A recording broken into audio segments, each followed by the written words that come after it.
확인해 사장님, 보세요. 저 이제 그만둘게요. 무슨 말인지 그녀가 모르겠습니다. 이게 다 사직서를 뭘까? 내밀었습니다. 이제 10년간 어떻게 한 해야 할지 번도 떨리지 모르겠어. 않았던 확인해 그 손이 보세요. 떨리고 있었어요. 무슨 말인지 저는 사직서를 모르겠습니다. 이게 받아들 다 수가 뭘까? 없었습니다. 이제 아니, 어떻게 해야 할지 받아들고 싶지 모르겠습니다. 확인해 않았지요. 보세요. 수경 씨, 이유가 뭐야? 그녀가 고개를 숙였습니다. 대답하지 않았어요. 하지만 저는 알고 있었지요. 사장님도 아시잖아요. 그 한마디에 심장이 멈추는 것 같았습니다. 67년을 살면서 전쟁 같은 사업을 하면서도 이렇게 무너진 적이 없었어요. 아내를 잃고 5년. 제 곁을 지켜준 건 자식도 친구도 아니었습니다. 15살 어린 제 비서였어요. 이 이야기는 한 달 전부터 시작됩니다. 사연 시작 전 구독과 좋아요 한 번씩 눌러주세요. 아내가 떠난 지 5년이 됐습니다. 암이었어요. 발견했을 때는 이미 늦었지요. 석 달을 버텼습니다. 그게 전부였어요. 장례식이 끝나고 사람들이 하나둘 떠났습니다. 아들 현우는 미국으로 돌아갔고 딸 지은이는 부산 시댁으로 갔지요. 집에 저 혼자 남았습니다. 그때부터였어요.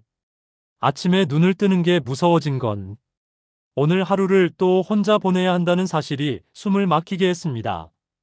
아내가 있을 때는 몰랐어요. 그 사람이 얼마나 많은 걸 채워주고 있었는지. 아침마다 커피 내리는 소리, 신문 펼치면 옆에서 뉴스 얘기하던 목소리, 잠들기 전 오늘 하루 수고했어요라는 인사. 다 사라졌습니다. 사업은 아들 현우에게 대부분 넘겼어요. 하지만 회장 직함은 그대로였지요. 일주일에 서너 번 회사에 나갔습니다. 할 일이 있어서가 아니었어요. 집에 혼자 있는 게 견딜 수 없어서였지요. 회사에 가면 수경 씨가 있었습니다. 안녕하세요, 회장님. 오늘 일정 말씀드릴게요. 10년째 제 비서였어요. 37에 들어와서 지금 47. 아내가 살아있을 때부터 함께한 사람이지요. 처음엔 그냥 유능한 비서였습니다. 일 잘하고 깔끔하고 군더더기 없는 사람. 그 이상도 이하도 아니었어요. 아내 투병 중이었을 때 일이 떠올랐습니다. 병원에 가야 하는데 이사회가 잡혀 있었어요. 둘 다 빠질 수 없었지요. 회의실 앞에서 망설이고 있는데 수경 씨가 다가왔습니다. 회장님, 병원 가세요. 제가 자료 브리핑 해놓겠습니다. 상무님께도 말씀드려놨어요. 이미 다 준비해둔 것 같았어요. 제가 고민할 걸 미리 알고 있었던 거지요. 그날 병원에서 아내 손을 잡으면서 생각했습니다. 수경 씨가 아니었으면 여기 못 왔을 거라고. 장례식 때도 그랬어요. 조문계 갔네. 화환 정리, 장례 절차까지. 집안 사람도 아닌데 사흘 내내 장례식장을 지켰습니다. 마지막 날 빈소를 정리하는데 구석에서 수경 씨가 조용히 울고 있는 걸 봤어요. 저를 볼 때는 한 번도 울지 않았는데 혼자 있을 때 울더군요. 그때 처음 생각했습니다. 아, 이 사람도 슬픈 거구나. 내 아내를 잃은 게 아니라 이 사람 나름대로 슬픈 거구나. 5년이 지났습니다. 수경 씨는 여전히 제 옆에 있었어요. 하지만 최근 들어 제 눈이 달라지기 시작했습니다. 한 달 전이었습니다. 가을이 시작되는 때였지요. 늦은 저녁 사무실에 저만 남았다고 생각했어요. 다들 퇴근하고 층이 조용했습니다. 그런데 비서실에 불이 켜져 있었지요. 수경 씨? 문을 열자 그녀가 책상 앞에 앉아 있었습니다. 이어폰을 끼고 서류 정리 중이었어요. 제가 부른 줄 몰랐나 봅니다. 가까이 가서 어깨를 톡 쳤습니다.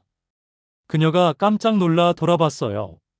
그 순간 얼굴이 가까웠습니다. 숨결이 닿을 정도로요. 시간이 멈춘 것 같았어요. 2초였을까, 3초였을까? 짧은 시간이었지만 그 안에 뭔가가 흘렀습니다. 이름을 붙일 수 없는 감정이었지요. 아, 회장님. 놀랐잖아요. 그녀가 먼저 몸을 뺐습니다. 이어폰을 빼며 웃었지요. 하지만 귀가 빨개져 있었어요. 그 빨간 귀가 자꾸 눈에 밟혔습니다. 왜 아직 안 갔어? 회장님이 안 가셨으니까요. 나 때문에 남아 있었어? 일이 좀 남아서요. 배고프지 않아? 밥 먹으러 갈까? 평소 같으면 아닙니다. 먼저 들어가세요라고 했을 거예요. 10년간 늘 그랬으니까요. 그런데 그날은 달랐습니다. 네, 좋아요. 회사 근처 조용한 한식집에 갔어요. 마주 앉아 밥을 먹었습니다. 수경 씨, 10년 됐네. 벌써요. 빠르네요. 그녀가 수저를 내려놓고 미소를 지었습니다. 그 미소가 이상하게 가슴에 남았어요. 수없이 봐온 미소인데 그날따라 유난히 예뻐 보였지요. 수경 씨, 결혼 안 하고 후회 안 해? 갑자기 왜 그런 걸 물어요? 그녀가 웃으며 대답했어요. 하지만 눈빛이 살짝 흔들렸습니다. 후회요. 가끔이요. 누군가 옆에 있으면 좋겠다 싶을 때가 있어요. 가슴이 아팠습니다. 이 사람도 외로운 거구나. 10년간 회사와 제 일에 매여서 자기 인생은 놓치고 있었던 거구나. 동시에 이상한 감정도 스쳤어요. 이 사람 옆에 누군가가 생기면 나는 어떨까? 그 생각이 드는 순간 멈칫했습니다. 왜 그런 생각을 하는 거지? 식사를 마치고 택시를 잡아줬어요. 그녀가 타기 전에 돌아봤습니다. 회장님, 오늘 즐거웠어요. 감사합니다. 택시가 떠나고 저는 한참 그 자리에 서 있었어요. 즐거웠다는 말이 자꾸 귀에 맴돌았습니다. 그날 이후로 수경 씨가 자꾸 신경 쓰였어요. 출근해서 그녀를 보면 기분이 좋아졌습니다. 커피를 건네면 손끝이 스치는 게 느껴졌지요. 서류 읽을 때 안경을 살짝 올리는 버릇, 집중하면 입술을 꾹 다무는 모습, 전화 받을 때 목소리가 한 톤 높아지는 것.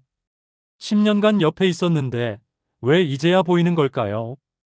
회사 창립 기념일 리셉션이 있었습니다. 혼자 서 있으니 유난히 쓸쓸하더군요. 그때 수경 씨가 다가왔어요. 평소와 달리 검은 원피스에 머리를 내리고 있었습니다. 숨이 멈추는 것 같았어요. 회장님, 물 가져왔어요. 물을 받으면서 손이 스쳤습니다. 이번엔 확실히 느꼈어요. 전류가 흐르는 것 같았지요. 행사가 끝나고 주차장으로 걸었습니다. 수경 씨가 제 차까지 배웅하러 따라왔어요. 가을 바람이 차가웠습니다. 수경 씨. 네, 회장님. 오늘 예뻤어. 67년을 살면서 아내 외에 다른 여자에게 예쁘다고 한 적이 없었어요. 말하고 나서 제가 더 놀랐습니다. 그녀가 멈췄어요. 가로등 불빛 아래에서 놀라움과 뭔가를 참는 듯한 표정이었지요. 감사합니다, 회장님. 목소리가 떨리고 있었습니다. 저도 떨리고 있었지요. 며칠 뒤 비서실에 갔는데 수경 씨가 전화 통화 중이었어요. 문이 살짝 열려 있어서 목소리가 들렸습니다. 아니, 엄마. 괜찮다니까. 내가 알아서 해. 전화를 끊더니 한숨을 쉬었어요. 양손으로 얼굴을 감쌌습니다. 어깨가 미세하게 떨리고 있었지요. 울고 있었습니다. 문을 두드렸어요. 무슨 일 있어? 아니요, 없어요. 거짓말인 게 뻔했습니다. 눈이 빨갰거든요. 수경 씨, 10년 됐잖아. 나한테 거짓말하지 마. 잠시 침묵이 흘렀습니다. 어머니가 아프세요. 치매 초기래요. 몇 달 전부터 이상하다 싶었는데 어제 검사 결과가 나왔어요. 간병은? 오빠가 있긴 한데 직장 다니느라 시간이 안 돼요. 제가 퇴근 후에 매일 가고 있어요. 그래서 최근에 얼굴이 안 좋았구나. 야윈 것 같다 싶었는데 출퇴근에 간병까지 몸이 버틸 리가 없지요. 내일부터 오후 3시에 퇴근해. 안 됩니다. 업무가. 내가 알아서 할게. 어머니가 더 중요해. 가늘어진 머리카락 사이로 두피가 비쳤습니다. 이 사람도 나이가 들고 있구나. 37살 활기차던 여자가 지쳐있는 47이 됐구나. 가슴이 먹먹했습니다. 이 사람한테 내가 해줄 수 있는 게 뭘까? 그 생각이 드는 순간 깨달았어요. 이건 비서에 대한 걱정이 아니었습니다. 소중한 사람을 향한 마음이었지요. 일주일이 지났습니다. 수경 씨가 오후 3시에 퇴근하는 생활이 시작됐어요. 저도 습관이 바뀌었습니다. 수경 씨가 없는 오후 시간이 유난히 길게 느껴졌거든요. 어느 날 저녁 8시쯤 전화가 왔습니다. 회장님, 죄송한데 내일 아침 일정 확인 좀 해주셔야 해서요. 목소리가 지쳐 있었어요. 치매 증상이었지요. 밥은 먹었어? 아, 네. 먹었어요. 거짓말인 거 알았습니다. 목소리에 힘이 없었거든요. 전화를 끊고 차를 몰았어요. 내비게이션에 인천 주소를 찍었습니다. 예전에 긴급 연락처로 받아둔 거였지요. 40분쯤 달려 오래된 빌라 앞에 도착했습니다. 3층 초인종을 눌렀어요. 회장님? 눈이 둥그레졌습니다. 밥 안 먹었지? 손에 든 음식 봉투를 보여줬어요. 작은 부엌 식탁에 마주 앉아 음식을 꺼냈어요. 한 숟갈 뜨더니 고개를 숙였어요. 울고 있었습니다. 왜 울어? 아무도 안 물어봤거든요. 뭘? 밥 먹었냐고. 오빠도 안 물어보고 매일 어머니 챙기면서 저는 아무도 안 챙겨줬어요. 10년간 저를 챙겨온 사람이었습니다. 제 일정, 제 식사, 제 건강까지 신경 쓰던 사람. 그런데 이 사람을 챙겨주는 사람은 아무도 없었어요. 미안했습니다. 한참 늦었지만 진심으로. 앞으로 내가 물어볼게. 매일. 그녀가 고개를 들었습니다. 눈물이 볼을 타고 흐르고 있었지요. 그 순간 정말 예뻤습니다. 아름다움이 외모만을 말하는 게 아니라는 걸 그때 알았어요. 10년간 자기 자리를 지키고 혼자 버텨온 사람의 얼굴에는 세월이 만든 아름다움이 있었습니다. 고마워요, 회장님. 회장님 말고 준혁이라고 불러. 그녀의 눈이 커졌습니다. 그건 안 돼요. 회장님은 회장님이니까요. 저는 비서고요. 수경 씨, 나 지금 비서한테 말하는 거 아니야. 침묵이 내려앉았습니다. 제가 회장님을 어떻게 보는지 저는 오래전부터 알고 있었어요. 그래서 더 선을 지켜야 했어요. 넘으면 안 되니까. 가슴이 뛰었습니다. 이 사람도 같은 마음이었구나. 얼마나 됐어? 그 마음. 그녀가 눈을 감았어요. 한참 뒤에 대답했습니다. 사모님 장례식 때요. 회장님이 빈소에서 무너지셨을 때 옆에 있었잖아요. 그때 느꼈어요. 이 사람을 지켜주고 싶다고. 비서로서가 아니라 여자로서라는 걸. 5년이었습니다. 5년간 참았어요. 저 자신한테 화도 많이 냈어요. 사모님 돌아가신 건데 나는 뭐 하는 거냐고. 근데 회장님이 주차장에서 예쁘다고 하신 날 집에 와서 펑펑 울었어요. 기뻐서요. 회장님한테 예쁘다는 말 듣는 게 이렇게 좋은 건지 몰랐거든요. 더 이상 참을 수 없었습니다. 그녀의 손을 잡았어요. 작고 차가운 손이었습니다. 회장님, 안 돼요. 저는 비서예요. 20살이나 어리고 가진 것도 없고. 사람들이 뭐라고 하겠어요? 재산 노린다고 온갖 소리 다 할 거예요. 67년 살면서 배운 게 하나 있어. 후회하면서 사는 건 실패보다 나빠. 5년간 혼자 밥 먹고 혼자 잠들면서 깨달은 거야. 시간이 무한한 줄 알았는데 아니더라고. 그녀의 손을 더 꽉 쥐었어요. 수경 씨를 만나는 게 남은 인생에서 가장 잘한 일이 될 수 있어. 그 기회를 놓치고 싶지 않아. 그녀의 눈에서 눈물이 떨어졌습니다. 한참을 바라보더니 입을 열었어요. 준혁 씨. 처음 부르는 제 이름이었습니다. 수경 씨와 사귀기 시작했습니다. 하지만 세상에 알리지는 않았어요. 천천히 가기로 했지요. 조금만 시간을 주세요. 준비가 필요해요. 수경 씨 말이 맞았어요. 저도 정리할 게 있었으니까요. 하지만 숨기는 건 오래가지 않았습니다. 3주쯤 지났을 때 아들 현우에게서 전화가 왔어요. 아버지, 내일 한국 들어갑니다. 목소리가 딱딱했습니다. 다음 날 현우가 집에 왔습니다. 아버지, 단도직입적으로 말씀드릴게요. 강비서와의 관계 알고 있습니다. 심장이 멈추는 것 같았어요. 회사에서 소문 다 났어요. 아버지가 비서실에 자주 가시고 저녁에 같이 나가시고 사람 눈이 있는데 모를 리가 없잖아요. 그래서 외로우신 거 이해합니다. 어머니 돌아가시고 5년이나 혼자 계셨으니까요. 현우가 한숨을 쉬었어요. 하지만 강비서는 안 됩니다. 왜? 현우가 박미선을 쳐다봤습니다. 그녀가 서류를 꺼냈지요. 회장님, 법적으로 말씀드리겠습니다. 현재 회장님 명의 재산이 상당합니다. 가슴이 차가워졌어요. 재산 얘기가 나올 줄은 알았지만 이렇게 준비된 상태로 나올 줄은 몰랐습니다. 현우야, 네가 걱정하는 게 아버지 행복이야, 재산이야? 둘 다입니다. 솔직하긴 했어요. 하지만 그 솔직함이 칼처럼 느껴졌습니다. 박미선이 다시 서류를 펼쳤어요. 강수경 비서의 신상을 조사했습니다. 인천 출신, 부친 사망, 모친 치매, 오빠가 사업 실패로 빚이 있고 본인도 대출이. 닥쳐. 67년 인생에서 사람 앞에서 소리를 지른 적이 거의 없었어요. 사업하면서도 냉정하게 판단했지 감정적으로 폭발한 적은 없었지요. 네가 뭔데 수경 씨를 조사해? 네 아버지 비서 신상을 뒤져. 아버지를 보호하려고. 보호? 아버지가 늙어서 비서한테 홀렸다. 그렇게 생각하는 거야? 침묵이 내려앉았습니다. 박상무 나가. 둘만 남았습니다. 네 어머니 투병할 때 내 곁에 누가 있었는지 알아? 현우가 고개를 들었습니다. 니는 미국에 있었어.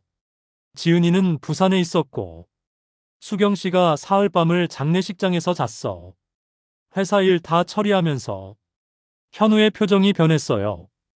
5년간 이 집 돌아가는 거, 내 건강 챙기는 거 다 수경 씨야. 매일 퇴근하고 인천까지 어머니 간병 가면서. 그런 사람이 재산 노린다고? 부끄러운 줄 알아. 네. 죄송합니다. 고개를 숙였습니다. 아버지, 진심이세요? 그냥 외로워서가 아니라. 외로운 것도 있어. 하지만 외로워서 아무나 붙잡는 거랑 이 사람이어서 마음이 가는 거랑은 달라. 시간을 주세요. 그래. 하지만 뒷조사 같은 짓 다시 하면 용서하지 않을 거야. 현우가 떠나고 수경 씨에게 전화해서 인천으로 갔습니다. 솔직하게 다 말했어요. 수경 씨의 얼굴이 점점 굳어갔습니다. 차를 내려놓는 손이 떨렸지요. 역시 제가 걱정하던 게 이거예요. 재산 노린다는 소리. 그래서 안 된다고 한 거잖아요. 그녀가 고개를 숙였습니다. 전 아무것도 없는 사람이에요. 빚 있는 오빠, 치매 어머니, 대출 있는 비서. 사람들 눈에 어떻게 보이겠어요? 눈물이 고이는 게 보였어요. 무슨 소리를 하든 저는 상관없어요. 근데 준혁 씨까지 욕먹는 건 못 참겠어요. 아들한테 미움받는 것도요. 저는 그녀 앞에 무릎을 꿇었습니다. 뭐 하세요? 일어나세요. 수경 씨, 내 말 들어. 무릎이 아팠어요. 나는 사업하면서 수천 번 결정을 내렸어. 근데 한 번도 안 해본 게 있어. 내 마음대로 산 적이 없어. 사업 때문에, 가족 때문에, 체면 때문에. 늘 계산하고 저울질하면서 살았어.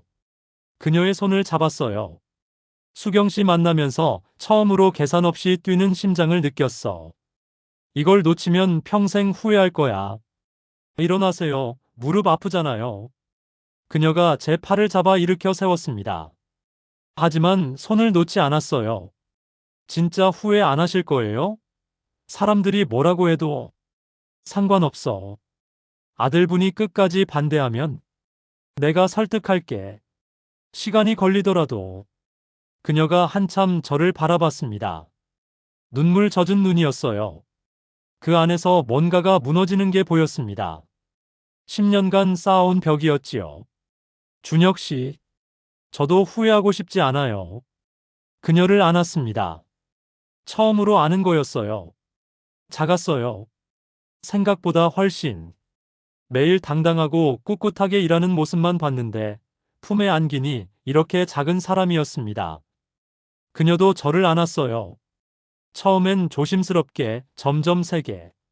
두 사람의 심장 소리가 들렸습니다. 누구 것인지 구분이 안 됐어요. 하나로 합쳐진 것 같았지요. 잘생겼어요, 준혁 씨. 67세인데? 67세가 어때서요? 제 눈에는 멋있는데요. 웃었어요. 둘 다요. 10년간 이렇게 편하게 웃어본 건 처음이었습니다. 한 달이 흘렀습니다. 수경 씨와의 일상이 시작됐어요. 주말이면 인천 어머니 댁에 함께 갔습니다. 수경 씨가 어머니를 돌보는 동안 저는 장을 보고 집안일을 했지요. 처음엔 어색했어요. 평생 남집 부엌에 서본 적이 없었으니까요. 하지만 수경 씨가 돌아와서 정리된 부엌을 보며 웃는 얼굴을 보면 그것만으로 충분했습니다. 어머니는 제가 갈 때마다 물으셨어요. 이분이 누구니? 사장님이세요, 엄마. 아, 사장님. 우리 수경이 잘 봐주세요.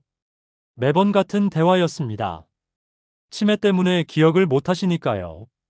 하지만 저는 매번 같은 대답을 했어요. 네, 걱정 마세요. 제가 잘 모시겠습니다. 수경 씨가 살짝 웃더군요. 그 미소가 좋았습니다. 평일 저녁에는 제 집에서 함께 밥을 해 먹었어요. 수경 씨가 요리하고 저는 옆에서 서툴게 도왔습니다. 회장님이 양파 앞에서 우는 거 처음 봐요. 회장님 아니라니까. 준혁이라고 불러. 아, 맞다. 준혁 씨. 아직 어색한 것 같았어요. 하지만 그 어색함이 좋았습니다. 어느 날 현우에게서 연락이 왔습니다. 만나자고 했어요. 이번엔 혼자 왔습니다. 양복이 아니라 캐주얼 차림이었지요. 표정도 달랐어요. 지난번의 날카로움은 없었습니다. 아버지, 드릴 게 있어요. 현우가 서류 봉투를 내밀었습니다. 이건 어머니 유품 정리하다가 나왔어요. 미국 보관함에 넣어뒀던 건데 최근에 정리하면서 발견했습니다. 봉투에 준혁에게라고 적혀 있었어요. 아내의 글씨였습니다. 3년 만에 보는 그 글씨에 심장이 멎는 것 같았지요. 떨리는 손으로 봉투를 열었습니다. 편지가 한 장 들어 있었어요. 아내가 항암 치료 중에 쓴 것 같았습니다. 글씨가 흔들렸거든요. 준혁에게. 이 편지를 읽고 있다면 나는 이미 곁에 없겠지요. 미안해요. 먼저 가서. 당신은 혼자 있으면 안 되는 사람이에요. 겉에서 보면 강해 보이지만 실은 외로움을 많이 타잖아요. 40년을 같이 살아서 알아요. 수경 씨 얘기를 할게요. 놀라지 마세요. 나는 알고 있었어요. 그 사람이 당신을 어떤 눈으로 보는지. 여자는 여자를 알거든요. 처음엔 속상했어요. 솔직히 질투도 났고요. 내가 투병하는 동안 옆에서 당신을 챙기는 그 사람이 고마우면서도 밉더라고요. 하지만 입원하고 나서 생각이 바뀌었어요.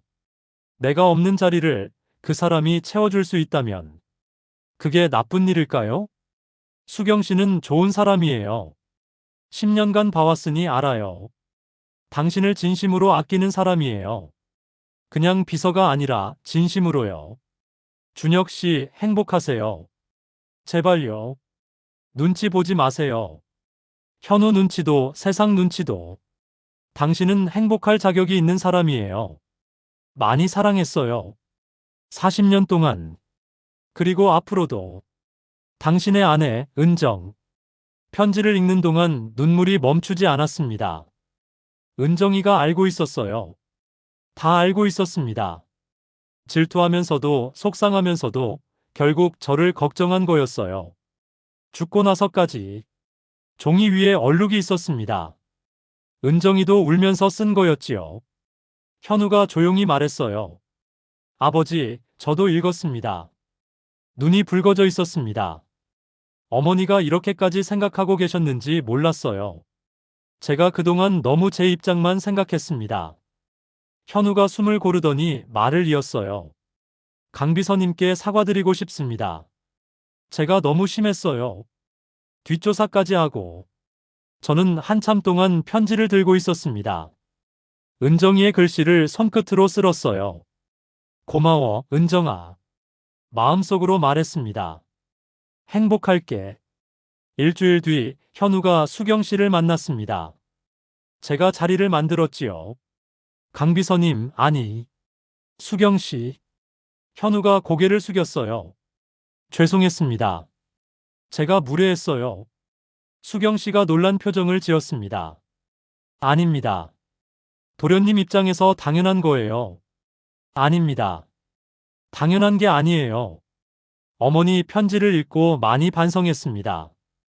현우가 수경 씨를 똑바로 바라봤어요.